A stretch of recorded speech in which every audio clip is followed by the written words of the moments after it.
दोस्तों अगर आप भी भारत और इंग्लैंड के बीच पहले टेस्ट मुकाबले के पहले दिन का रोमांचक मुकाबला देखकर खुश हुए हैं तो आज की हमारी इस वीडियो को एक लाइक जरूर करें। दोस्तों आज पहले दिन ही भारतीय बल्लेबाजों ने की ऐसी बल्लेबाजी कि स्कोर बोर्ड पे टांग दिए 400 रन, जिसमें यशस्वी जायसवाल का शतक आया तो वहीं ऋषभ पंत और सर रविंद्र जडेजा ने भी साथ निभाया। तो आखिरकार भारत और इंग्लैंड के बीच खेले गए पहले टेस्ट मुकाबले के पहले दिन ही भारतीय बल्लेबाजों ने किस तरह से इंग्लैंड की गेंदबाजी को बुरी तरह से तहस नहस कर दिया और पहले ही दिन स्कोर बोर्ड पे 400 रन ठोक दिए। बताने जा रहे हैं भारत इंग्लैंड के बीच पहले दिन का रोमांचक मुकाबला का पूरा हाईलाइट, तो वीडियो को अंत तक जरूर देखिएगा और वीडियो को एक लाइक जरूर कीजिएगा। लेकिन उससे पहले आप सभी को क्या लगता है, ऋषभ पंत, सर रविंद्र जडेजा और यशस्वी जायसवाल तीनों में से कौन है घातक और सबसे खतरनाक बल्लेबाज? आप नीचे कमेंट करके हमको बताना नहीं भूलिएगा, वीडियो को लाइक करना नहीं भूलिएगा और चैनल को सब्सक्राइब भी जरूर कीजिएगा। दोस्तों भारत और इंग्लैंड के बीच खेले जाने वाले 5 मैचों का टेस्ट सीरीज का पहला महामुकाबला शुरू हो चुका है, जो कि इंग्लैंड की धरती पे ही यानी कि हेडिंग्ले के मैदान पर खेला जा रहा है। आज के दिन इस मुकाबले के लिए जब टॉस का सिक्का उछाला गया तो भारतीय कप्तान शुभमन गिल ने टॉस जीता और पहले बल्लेबाजी करने का फैसला किया। वह इंग्लैंड की टीम को पहले गेंदबाजी करने का आमंत्रण दिया।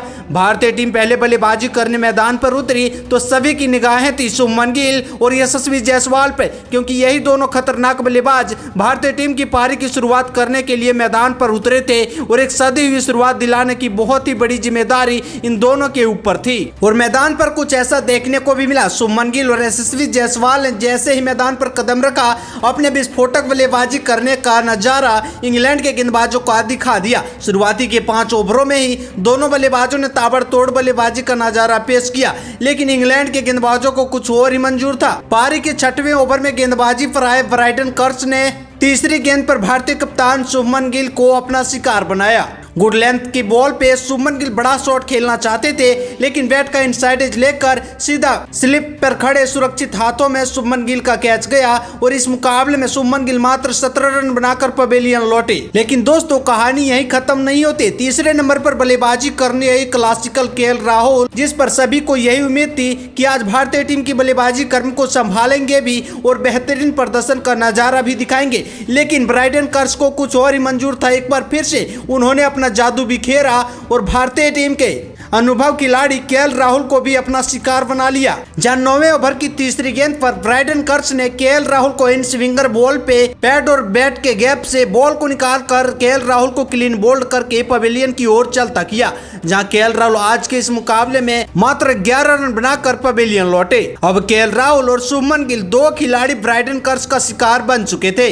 भारतीय टीम अब पूरी तरह से डगमगा चुकी थी, क्योंकि लंच से पहले भारतीय टीम के 2 अहम और सबसे बड़े विकेट पवेलियन लौट चुके थे। लेकिन मैदान पर सभी की उम्मीद यशस्वी जायसवाल अभी भी मौजूद थे और यशस्वी जायसवाल का साथ निभाने के लिए मैदान पर करुण नायर आते हैं, जिनके नाम 13 शतक भी है। और सभी की उम्मीदें थी कि यशस्वी जायसवाल के साथ मिलकर भारतीय पारी को संभालेंगे और आज ऐसा टारगेट खड़ा कर देंगे ताकि भारत का नाम पहला दिन हो सके। लेकिन इंग्लैंड की टीम का रणनीति कुछ और था। ब्राइडन कर्स जो 2 विकेट ले चुके थे और एक बार फिर से करुण नायर के पीछे हावी पड़े और 27वें ओवर की 5वीं गेंद पर करुण नायर कवर ड्राइव लगाने के चक्कर में उनका बल्ला का इनसाइड एज लेकर सीधा विकेट कीपर के हाथ में चला गया और यहां ब्राइडन कर्स ने भारतीय टीम को एक और बड़ा झटका दिया। लेकिन करुण नायर इस मुकाबले में फ्लॉप साबित हुए और महज 14 रन बनाकर पवेलियन लौट गए। भारतीय टीम अब 72 रनों पे 3 विकेट गवा चुकी थी और ये तीनों ही विकेट ब्राइडन कर्स ने चटकाए थे। अब भारतीय फैंस का सांस फंस चुका था। अब भारतीय टीम के सबसे उम्मीदवार खिलाड़ी मैदान पर मौजूद थे, वो थे यशस्वी जायसवाल। लंच के बाद अपने जोड़ी में ऋषभ पंत को लेकर मैदान पर उतरते हैं। ये दोनों बल्लेबाज मैदान पर उतरते ही मानो ऐसा कुछ हुआ कि पूरा स्क्रिप्ट ही बदल गया। यशस्वी जायसवाल और ऋषभ पंत टेस्ट में भी ऐसे बल्लेबाजी करते हैं जैसे कि T20 मैच चल रहा हो। लंच के बाद सबसे पहले यशस्वी जायसवाल ने वह किया जो फाइटर करता है। यशस्वी जायसवाल ने सबसे पहले अपना अर्धशतक पूरा किया और ऋषभ पंत के साथ मिलकर भारतीय पारी को और तेजी से आगे बढ़ाने लगे। ऋषभ पंत और यशस्वी जायसवाल दोनों मिलकर इंग्लैंड की तेज गेंदबाजी को पूरी तरह से परेशान कर रहे थे। अब इंग्लैंड के कप्तान गेंदबाजी में लगातार बदलाव कर रहे थे। जेमी ओवर्टन, ब्राइडन कर्स तो कभी शोएब बशीर, सबको आजमाया, लेकिन ऋषभ पंत और यशस्वी जायसवाल के आगे इनकी एक न चली। जैसे जैसे घंटा बीतते गया भारतीय फैंस ने कुछ ऐसा माहौल बना दिया जैसे ऋषभ पंत और यशस्वी यशस्वी जायसवाल ने दोहरे शतक मार दिए हो। दोस्तों भारतीय टीम अब मैच में पूरी तरह से वापसी करने लगी थी। उधर ऋषभ पंत भी अपने तेजी से बल्ला चलाने लगे थे तो यशस्वी जायसवाल तो मैदान पर सेट ही हो चुके थे। दोस्तों अब तो पिच भी बल्लेबाजों के लिए काफी ज्यादा फायदेमंद हो रही थी। भारतीय टीम अब 100 रन बना चुकी थी। एक समय तो ऐसा लग रहा था कि भारतीय टीम 150 तक भी नहीं पहुंच पाएगी, लेकिन अब तो ऐसा लग रहा है कि 300 भारतीय टीम आराम से बना देगी। दोस्तों टेस्ट क्रिकेट में यही तो मजा है, किसी भी वक्त किसी भी सेशन में गेम पूरी तरह से पलट सकता है। दोस्तों लंच के बाद यह सेशन भारतीय टीम के पूरे हित में रहा, जहां यशस्वी जायसवाल 90 रन तक पहुंच चुके थे। अब शतक से मात्र 10 कदम और दूर थे। उधर ऋषभ पंत भी अपने अर्धशतक की ओर बढ़ चुके थे। दोस्तों इंग्लैंड के फील्डर्स अब सर्कल से बाहर बाउंड्री बचाने के लिए बाहर जा चुके थे। कप्तान बार बार अपने फील्ड्स और गेंदबाजी में बड़े बड़े बदलाव भी कर रहे थे, लेकिन भारत के दोनों बल्लेबाजों को देखने से ऐसा लग रहा था कि दोनों एक ही मिशन पे हैं, जैसे इंग्लैंड को अपने बल्ले से जवाब देना। और आखिरकार वो पल आ गया जब मैदान पर पूरी तरह से तालियों से गूंज उठी और यशस्वी जायसवाल ने शतक लगा दिया। दोस्तों यह शतक स्कोर बोर्ड में जुड़ने वाला ही नहीं था, बल्कि इतिहास में दर्ज होने वाला भी था। और दोस्तों यह तो पहला ही दिन था, अभी मुकाबले का असली दिन बाकी है। दोस्तों अब चाय ब्रेक से पहले का सेशन भारतीय टीम के लिए झुक चुका था। मैदान पर अभी भी भारतीय टीम के 2 सुरमा मौजूद थे, जहाँ यशस्वी जायसवाल तो शतक लगा चुके थे और इंग्लैंड के गेंदबाजों को बुरी तरह से तोड़ रहे थे। उधर ऋषभ पंत अपने बल्लेबाजी को अंजाम देने में लगे थे। इंग्लैंड की पूरी टीम के लिए यह दोनों बल्लेबाज बुरे सपने की तरह साबित हो रहे थे। दोस्तों भारतीय टीम अब ऐसी बल्लेबाजी कर रही थी कि पूरे फैंस में और इंग्लैंड की टीम में यही चर्चा चल रही थी कि भारतीय टीम आज ही 400 रन बना सकती है, क्योंकि स्कोर बोर्ड पे 200 रन चमक रहे थे और मात्र 3 विकेट ही भारतीय टीम गंवाई थी। दोस्तों अब ऐसा लग रहा था कि भारतीय टीम के हाथ में यह मुकाबला पूरी तरह से आ चुका है, लेकिन दोस्तों वो कहते हैं ना कि मैदान पर कभी भी 1 सेकेंड में भी गेम पलट सकता है। वहीं दोस्तों तीसरा सेशन भी भारतीय टीम के लिए मजेदार शुरुआत हुआ। यशस्वी जायसवाल और ऋषभ पंत पूरे कॉन्फिडेंस के साथ बल्लेबाजी कर रहे थे। शुरुआती में ही ऋषभ पंत ने 2 चौके लगाकर इंग्लैंड के गेंदबाजों को दबाव में डाल दिया। अब ऋषभ पंत भी यशस्वी जायसवाल की तरह डैडी 100 की ओर बढ़ना चाहते थे। अब ऋषभ पंत भी बाउंड्री पर बाउंड्री लगाना शुरू कर चुके थे, लेकिन तभी मैदान पर एक बड़ा ड्रामा देखने को मिला और बेन स्टोक ने एक चाल चली और जो रूट को गेंद थमा दी। जहां दोस्तों वही जो रूट जो अपने बल्लेबाजी से टेस्ट में पूरी तरह से तहलका मचा चुके हैं, लेकिन आज अपनी गेंद के साथ मैदान पर दिखे। वहीं दोस्तों तीसरे सेशन की 7वें ओवर की चौथी बॉल पर जो रूट ने एक शानदार फ्लिपर बॉल डाली, जिससे यशस्वी जायसवाल ने कवर ड्राइव खेलना चाहा और इनसाइड एज लेकर स्लिप के हाथों में चली गई और यशस्वी जायसवाल का पारी का यहां अंत हुआ। और यशस्वी जायसवाल आज के इस मुकाबले में 131 रन बनाकर आउट हुए, जिसमें 11 चौके और 5 गगनचुंबी छक्के भी शामिल थे।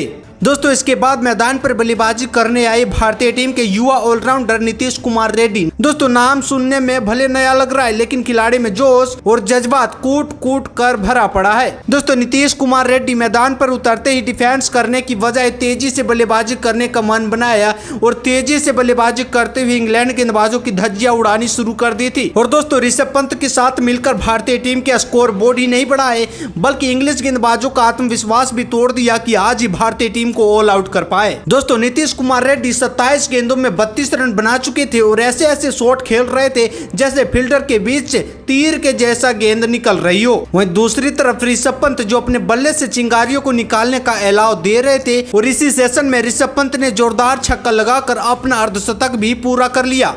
लेकिन जैसे ही भारतीय टीम का स्कोर 305 रन पहुंचा, नीतीश कुमार रेड्डी का तेजी वाला बल्लेबाजी एकदम से थम सा गया था। एक शॉर्ट बॉल को पुल शॉट में तब्दील करने के लिए नीतीश कुमार रेड्डी गए, लेकिन बॉल हवा में गई और फील्डर के सुरक्षित हाथों में, और यहां नीतीश कुमार रेड्डी का पारी का अंत हुआ। अब एक बार फिर से सारी जिम्मेदारी ऋषभ पंत के मजबूत कंधों पे आ गई थी, लेकिन नीतीश कुमार रेड्डी के आउट हो जाने के बाद अब बल्लेबाजी करने के लिए सर रविंद्र जडेजा मैदान पर उतरे थे। और जब जब सर रविंद्र जडेजा और ऋषभ पंत मैदान पर एक साथ होते हैं, कुछ नया और कुछ बड़ा करने के लिए ही जाने जाते हैं, और कुछ आज ऐसा ही देखने को मिला। सर रविंद्र जडेजा मैदान पर उतरे और शुरू में कुछ 2-3 शॉट रुक रुक कर खेले, लेकिन उसके बाद अपने चौकों के अंदाज में बल्लेबाजी करना शुरू कर देते हैं। दूसरी तरफ ऋषभ पंत भी अपने बल्लेबाजी से काफी बेहतरीन प्रदर्शन कर रहे थे और देखते ही देखते 42 गेंदों में 52 रनों की साझेदारी ऋषभ पंत और सर रविंद्र जडेजा के बीच पनपती है।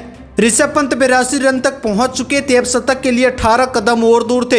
इंग्लैंड के कप्तान ने ऋषभ पंत के लिए बेहतरीन फील्डिंग भी सजाई थी, लेकिन ऋषभ पंत एक पुल शॉट खेलने गए, बल्ले में बेहतरीन कनेक्शन नहीं हो पाया, जिस वजह से गेंद हवा में चल गई। लेकिन लाख लाख शुक्र यह हुआ कि ऋषभ पंत की बॉल तक फील्डर्स नहीं पहुंच पाए। ऋषभ पंत 2 रन सही सलामत चुरा लेते हैं।